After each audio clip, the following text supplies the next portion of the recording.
Hola Nayeli, buenos días. Hola, profe, buenos días. ¿Cómo estás? ¿Bien y usted? También por aquí andamos. Qué bueno. ¿Qué cuéntate, Camac? ¿Qué creo que está chispeando? ¿A poco? Ujú. ¿Cómo crees? Sí, está chispeando. Bueno, y acá en mi rancho un solazo. ¿Allá? Sí, Híjole. Sí, y luego ya están abiertos los balnearios por allá, ¿no? sí, ya se comenzaron a abrir todos los balnearios en Hidalgo. Eso es lo malo, porque ya al rato otro con pajarero. Sí, otra vez, pero bueno, según el gobierno vamos bien. Según. Ajá, según. Hola, Giselle, buenos días. Buenos días, profe. ¿Cómo está usted? Bien, gracias. ¿Y Qué usted? gusto. También por aquí ¿Está andamos. enfermo? Un poquito. Les, Ajá, ok. les comento. Vamos a esperar a Miguel y a Citlali, a ver si no tardan. Ok, sí, profe, ¿Han está bien. tenido clases durante la semana, Itzel? Sí, el jueves, en los jueves recordemos lo de dos materias. Bueno, Ah, sí. tenemos dos materias. Sí. Ah, ok. Está muy bien. Entonces hoy ya nada más toman 3. Ajá, sí, de hecho sí, profe. Muy bien. Qué bueno, qué bueno. Ya menos estrés, ¿verdad? Ujú, sí, es así. Ya a ver, por aquí está Miguel. Nada más vamos a esperar a que se conecte bien. Sí. Tantito, tantito. Caray, ya no lo veo. Ah, se está conectando.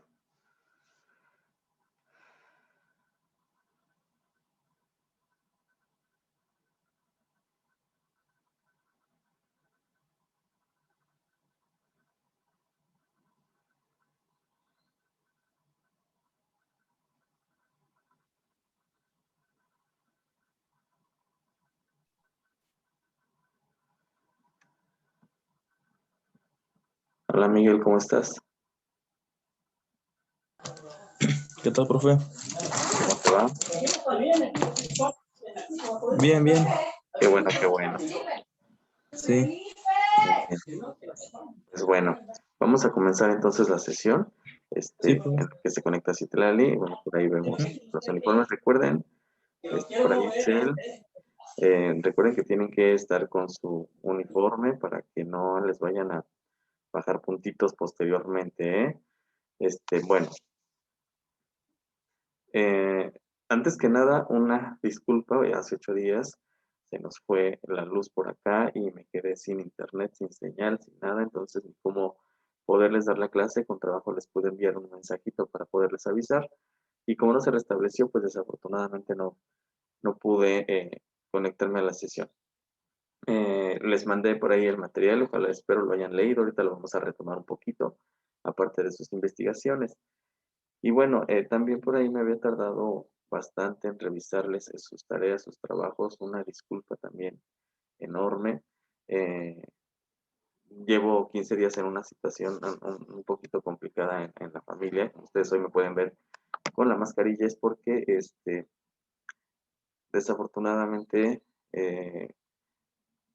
pues digamos que mi hermano, casi casi mi primo, se contagió de COVID, estuvo muy, muy delicado, me tocó estar con él, me ha tocado estar con él, cuidándolo ya durante 2 semanas, entonces ni mis ideas, ni mis trabajos, ni mis cosas las he tenido conmigo. Este, Cuídense mucho, chicos, porque realmente sí es una enfermedad muy, muy, muy, muy grave, de pronto muy delicada, entonces sigan tomando sus medidas, a pesar de que hoy, como comentábamos con allí, ya se abrieron los balnearios y demás. Eh, Cuídense porque realmente sí es una enfermedad terrible. Entonces, pues me ha tocado estar en encierro, no tengo todas mis cosas, por eso hoy me ven ustedes no con la camisa o con algo formal, disculpen ustedes, no he podido salir, pero esperemos ya pasar este trago amargo y que todo continúe de la mejor manera. Por lo mientras, lo único que les pido, síganse cuidando de verdad, porque a pesar de que a veces decimos, estamos jóvenes, a nosotros no nos pasa nada, no nos va a dar nada, no nos contagiamos y lo demás, pues resulta que sí se complica demasiado. Entonces, pues les encargo ese aspecto y disculpen la tardanza en revisión de tareas y demás, ¿sale? Que ha sido por esa situación y que hoy no me vean con la camisa formal, ahora traigo una pijama de enfermero y no porque sea enfermero, sino porque pues me ha tocado estar aquí encerradito y por eso me ven con el cubrebocas pues para tratar de evitar pues más contagios, ¿verdad? Porque imagínense nada más. Bien, jóvenes, después de este anuncio, Miguel lo tengo en otra, Citlali, buenos días. En otra sesión, no sé si lo dejo nada más en donde está o también en la otra lo admito, ya no entendí. Buenos días, profe. Buenos días. Profe, Lo dejo nada más con la que está, ¿verdad? me la cambia, porfa. Ah, ¿te cambio? Ok, va pues. Porfa. Ya te admití en la otra. Ok, Ah, gracias. sí, por nada. Bien, hace 8 días pues nos tocaba terminar de hablar de Rogers por ahí, de este autor, estábamos hablando del humanismo, estábamos hablando acerca de lo que es la teoría, o cómo este autor pues es un sustento fundamental en la teoría humanista y también cómo este autor pues centra la educación o pone en el centro de la educación al alumno. Ustedes se habían investigado y les dejé investigar hace 8 días el aprendizaje significativo y lo que comentaba acerca de esto. Espero hayan leído el documento que yo les envié donde aparte de hablar del aprendizaje significativo y todo lo del humanismo, pues vamos a entender por qué es importante o por qué hoy lo tomamos en cuenta en nuestra actualidad. Miguel, de acuerdo a su investigación y a lo que leyó, que espero que haya leído, ¿por qué su teoría de Rogers se centra humanista?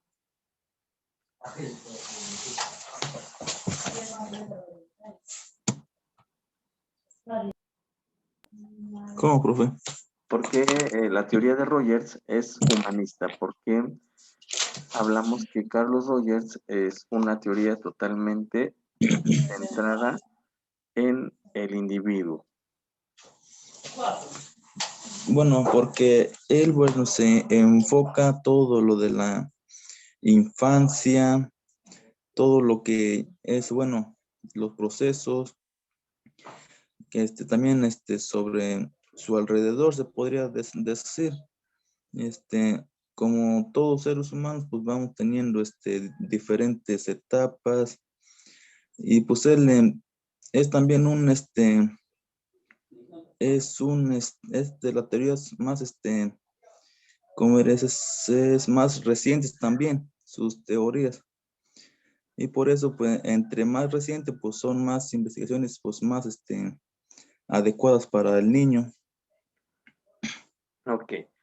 Sí, es una teoría muy reciente, es una teoría que les he comentado, les comentaba hace 15 días, sustenta actualmente los planes y programas de educación incluso en México, y no solo en México, sino a nivel mundial, es una de las teorías más reconocidas. Em, y sobre todo por algo que se menciona en el aprendizaje significativo. Siempre estamos hablando de un aprendizaje significativo, pero ¿a qué se refiere el aprendizaje significativo? Que eso es lo que Rogers intenta o más bien nos describe. Es importante de verdad que entendamos pues estas teorías porque no sé si a Miguel le pasó en CONAFE que de pronto nos hablaban de autores, Vygotsky, Piaget, Rogers y demás, y uno ni entiende ni conoce los autores, ¿no? A mí me pasaba cuando estaba yo en CONAFE que me hablaban de estos señores y yo ni sabía ni por qué, ¿no? Yo decía, ¿quién sabe quiénes eran para qué funcionan, ¿no? Entrando a la carrera, pues me doy cuenta de que pues nos hablaban de ellos o se mencionaba mucho a ellos en los textos educativos, pues porque son la base, son los que le dan pie a la estructura pedagógica que sustenta pues todos los planes y programas. Entonces, cuando ustedes leen un documento sobre educación, un artículo, una revista, no sé, incluso cuando les dejamos tareas, presentaciones y demás que ustedes pueden investigar, siempre van a encontrar a nombres de autores que hemos estado viendo y sobre todo pues a los más actuales o las teorías que han sido más importantes, ¿no? Entre ellos pues muchas de las que hoy podemos ver. Entonces, de verdad espero que bueno, que nos quede claro que el enfoque humanista o la teoría humanista de Rogers es porque se centra precisamente en el hombre en sí como tal, con todas sus características, sus particularidades, y las considera para poder diseñar maneras, métodos de poder enseñar, que es prácticamente esto que está aquí, ¿no? Lo que les estaba comentando y que dice en esta diapositiva es precisamente, ¿no? Recuerden que Rogers pues, viene de una corriente psicológica, es psicólogo, entonces de ahí fundamenta toda su teoría. Entonces, en este aspecto, la teoría humanista se centra precisamente en las cualidades del ser humano, ¿sí? En su manera de elegir, en la creatividad, en la valoración, dignidad, valor, desarrollo, en todas sus eh, capacidades, habilidades, destrezas. En eso se centra, eso es lo que hay que rescatar y eso es lo que hay que ver. Por eso en la educación actual, cuando hablamos del humanismo y como se hace actualmente en los planes y programas, es centrarse en el niño, es porque para poder enseñar, para poder diseñar todo lo que es los libros de texto, la manera de enseñar y demás, nos vamos a fijar en las características de los niños, cómo son los niños y a partir de ello poder diseñar todo, cómo piensan, cómo son, cómo se comportan, sus capacidades, sus habilidades. Y eso no solamente es a nivel sistema, sino también lo vamos a ver en el aula. Yo, maestro, tengo que centrarme en las características de mis alumnos para poder enseñar, ¿sí? Entonces, aquí, cuando hablamos del humanismo, vamos a hablar de dos aspectos importantes. Unas que son las condiciones psicológicas del aprendizaje, es decir, la manera en que aprende el alumno, ¿sí? Los procesos mentales. Como bien lo decía Miguel hace un momento, Rogers se centra en las características desde el niño, ¿no? Cómo va evolucionando y por lo tanto también aquí entran estas condiciones psicológicas. ¿Se acuerdan que Piaget nos hablaba de asimilación, activación como procesos cognitivos para poder aprender? Pues bueno, Rogers también nos propone esto, ¿sí? Y número dos, la preocupación por el desarrollo efectivo del estudiante, al igual que su desenvolvimiento intelectual.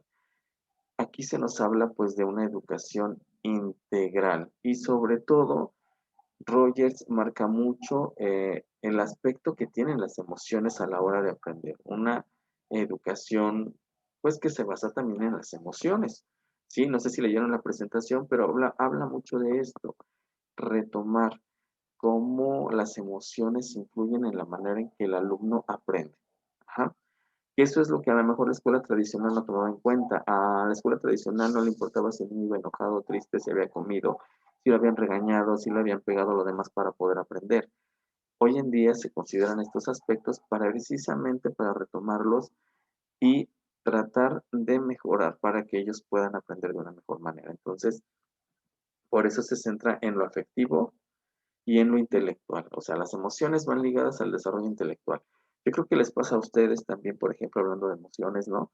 Cuando de pronto están en la clase conmigo, con cualquier otro profesor, y ya de pronto ya les hicieron un ruido, ya les hablaron, ya pasó mamá corriendo, ya gritó la hermana, el sobrino ya chilló, y hasta nos enojamos, ¿no? A veces ven sus caras de china, ya mientras estamos haciendo el coraje porque ya me hicieron escándalo acá, pues yo ya perdí tal vez la concentración en lo que decía el profe, ya no entendí porque estoy atento a otras cosas, fluye una emoción distinta, entonces vean cómo las emociones pues tienen mucho que ver en cómo aprendemos, imagínense en los pequeños, ¿sí?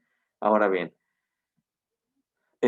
como ustedes pueden ver en esta parte en esta diapositiva, ahí en el segundo puede ser párrafo, donde dice, los alumnos no son seres que únicamente participan cognitivamente, sino personas que poseen afectos, intereses y valores particulares y se les debe considerar como personas totales. Yo hace 15 días también les comentaba que en esta educación o en este paradigma humanista, pues se habla de una educación integral. ¿Qué es integral?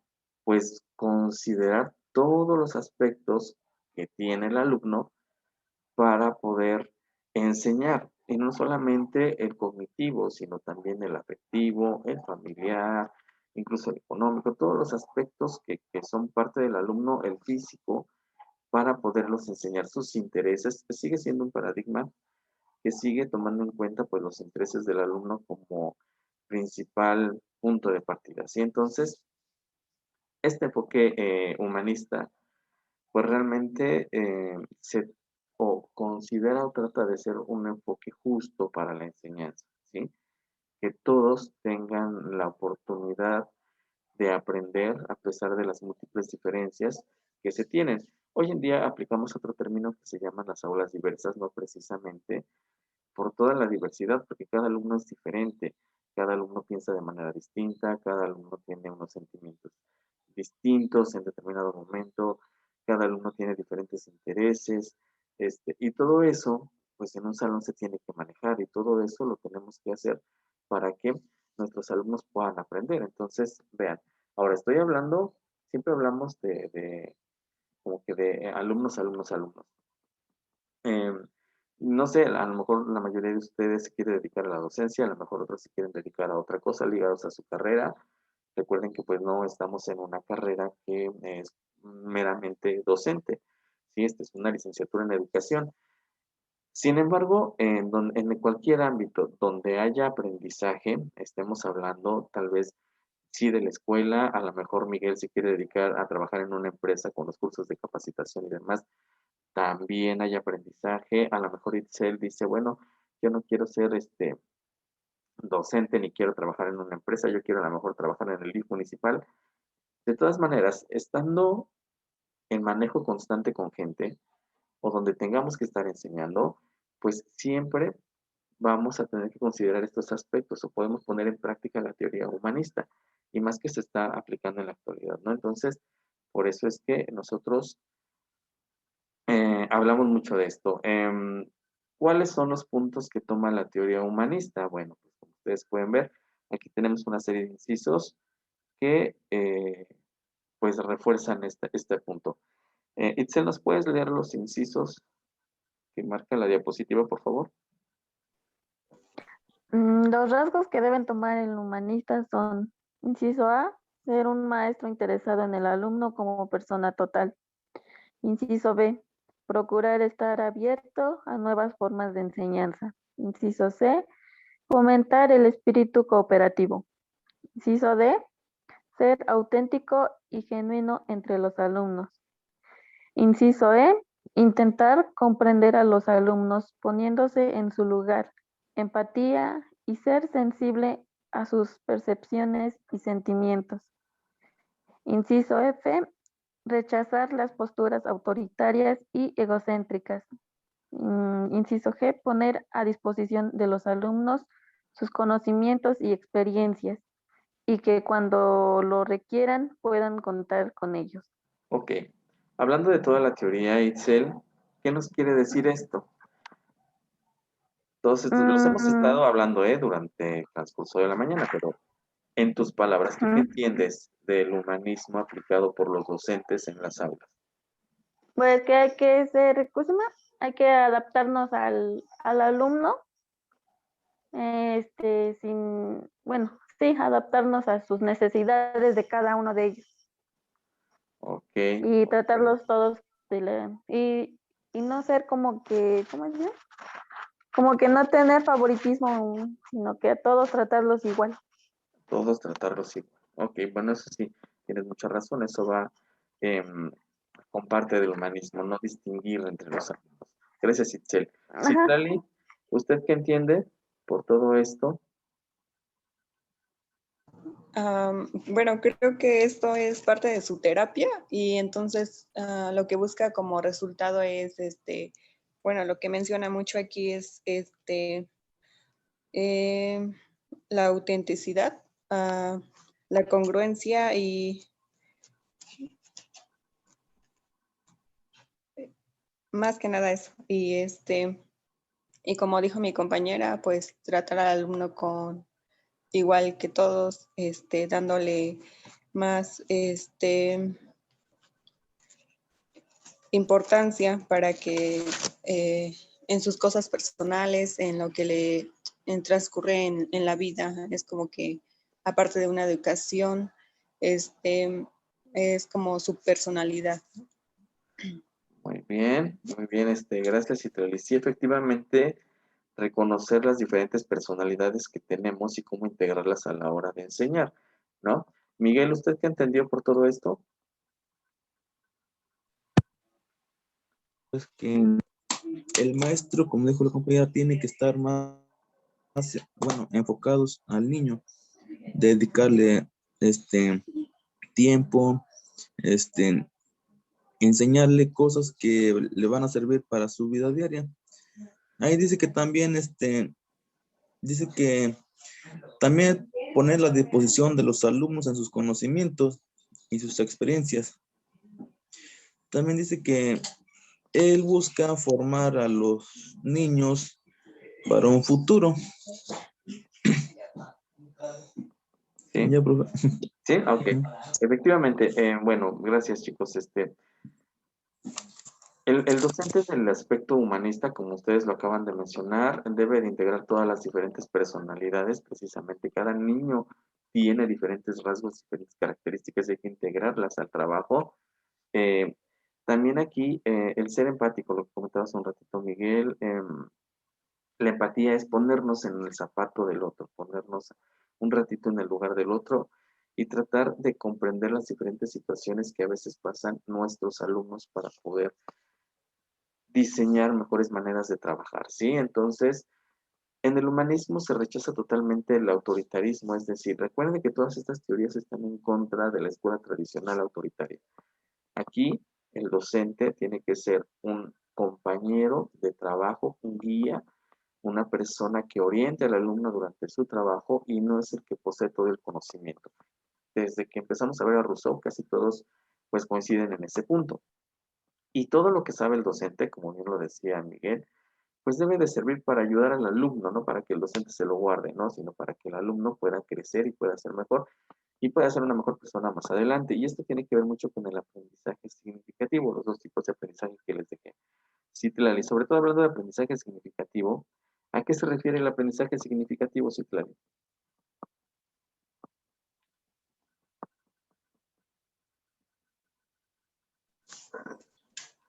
Ah,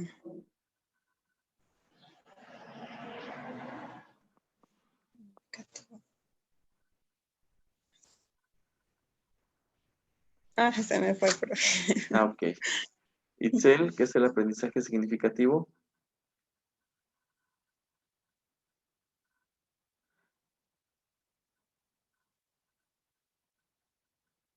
Vamos a esperar que se acomode Itzel tantito. No, profe, bueno, ya lo contesté. Le dije que no, no sabía qué es. ¿No? No, ¿Cómo? Si lo hicieron de tarea. Ay, ay, ay, puros corajes y en ayunas, ¿eh? Ustedes van a ser los culpables y se me cierra el píloro por hacer corajes ay, ahorita. Miguel, el aprendizaje significativo, usted también lo vi en sus apuntes, ¿qué es? Bueno, aprendizaje significativo, bueno, según lo de la teoría, es que el estudiante, ¿cómo le puedo decir? Reconstruye su información durante un proceso. Ajá, reconstruye. Algo que dijiste hace un momento, Miguel, cuando estabas explicando los otros puntos y que tiene que ver precisamente con el aprendizaje significativo, es que realmente se vuelve un aprendizaje significativo, digámoslo de manera resumida para que nos quede un poquito claro, se vuelve significativo cuando lo que nos están enseñando, lo que estamos aprendiendo, lo vamos a aplicar en un futuro para resolver situaciones que se nos presentan, que es lo que decía Miguel hace un momento, ¿no? En otros puntos. Por ejemplo, ¿no? Las matemáticas se vuelven significativas. ¿Por qué? Porque a ustedes les enseñaron a sumar, restar, multiplicar, dividir, y es algo que utilizan constantemente para resolver ciertos problemas, ¿no? Si Itzel va a comprar al mercado, pues tiene que saber sumar, restar para hacer las cuentas de cuánto va a pagar, cuánto lleva de gasto, cuánto le van a regresar, si le alcanza, si no le alcanza. Es algo que utiliza constantemente y es significativo. Por ejemplo, algo que no sería significativo a lo mejor es cuando en la escuela nos enseñaron química, por ejemplo, y este, y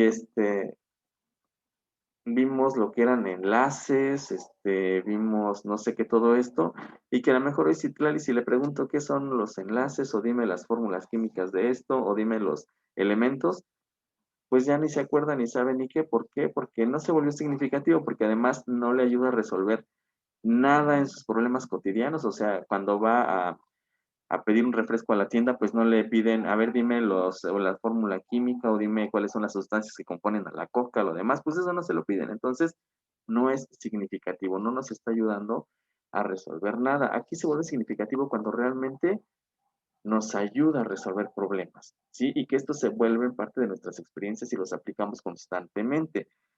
Y también es significativo cuando tenemos un conocimiento en particular que nos ayuda a resolver una situación, que lo entendemos y que posteriormente lo volvemos a poner en marcha, ¿no? Que nos vuelve a servir para resolver otro problema. Por ejemplo, a lo mejor estas teorías que estamos viendo, muchas no serán tan significativas porque no las van a utilizar constantemente, pero las más relevantes tal vez se vuelvan significativas porque las van a utilizar constantemente en el texto educativo, en trabajos y demás, y que a lo mejor las van a estar aplicando ya en su trabajo común. Entonces, por eso se vuelven significativos. Entonces, todo es significativo cuando realmente nos sirve para resolver situaciones. Cuando un aprendizaje no nos interesa, no lo ponemos en práctica, ya se nos olvidó, entonces pues deja de ser significativo. ¿Por qué? Porque no nos está ayudando a resolver situaciones, ¿sí? Eso es prácticamente a lo que se refiere este aprendizaje significativo, ¿no? Entonces aquí es cuando además se mezclan pues todo lo que son los procesos afectivos y cognitivos y podemos resolver diferentes situaciones. Y entonces eso es lo que Rogers pues nos dice con esta propuesta humanista, con esta propuesta de aprendizaje significativo, pero también por ahí pues habla del aprendizaje, se me fue el nombre, aprendizaje, díganme el otro aprendizaje, chicos, porque se me fue, por aquí lo tengo.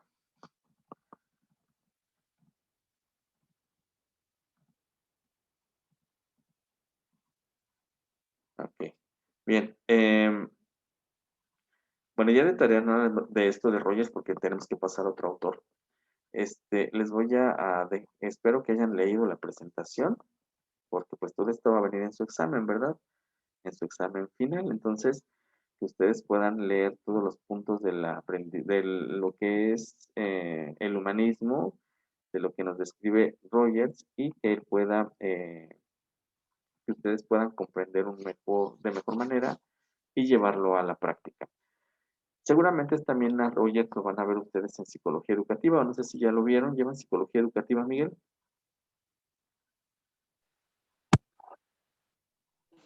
¿Sí? ¿Y han visto a Carl Rogers aparte en esta asignatura? Hasta ahorita no. Todavía no. Bueno, va a ser un autor que lo van a ver en psicología, o lo van a seguir viendo en las teorías pedagógicas o en parte de la educación, así que no se van a librar tan fácilmente de este señor, porque pues además es muy actual, ¿sale?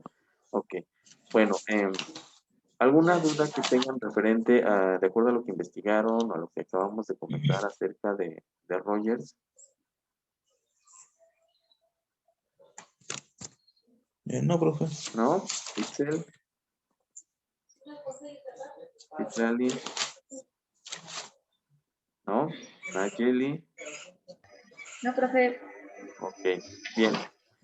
Jóvenes, tal vez los vemos muy rápido, realmente estos autores son muy extensos de poder entender, estamos viendo como que las características principales, pero sí los invito a que sigan analizando estos teóricos para que pues nos quede mejor comprendido.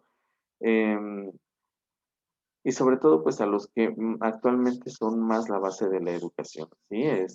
A ellos hay que estarlos analizando constantemente para poder entender todo lo que hoy se habla de materia educativa, por ejemplo, en nuestro país. Entonces, Rogers es muy importante y pues bueno, aunque sea una teoría psicológica, está muy aplicada a la educación, por eso es que lo estamos viendo y sobre todo por el poner a nuestro alumno en el centro de la educación. Bueno, no solo al alumno, sino hablamos del ser humano como es, no considerar al individuo con todas sus características, con todas sus diferencias, para poder de ahí diseñar nuevas maneras de enseñar, que eso es lo que se refiere Rogers. Tomar estas características en cuenta para poder enseñar, ¿sí? Por eso es que en la educación, pues siempre actualmente no es el alumno el que se debe de adaptar al maestro o la escuela el alumno a la escuela. Más bien es la escuela, es el maestro, son los planes los que se tienen que adaptar a las diferentes características que tienen los alumnos. Y por eso les decía, hoy hablamos de aulas diversas y tenemos que tratar de enseñar a todos por igual, como también lo decía por ahí Citlali, todos tienen que ser parte de la educación y todos deben de aprender, aún con todas sus diferencias, ¿sí? Por eso es importante, Roger. Bien, ¿les parece si corto tantito esta para poderle dar paso al siguiente autor? Los ven un minutito, por favor. No se me vayan a ir, Tantito nada más, un minuto.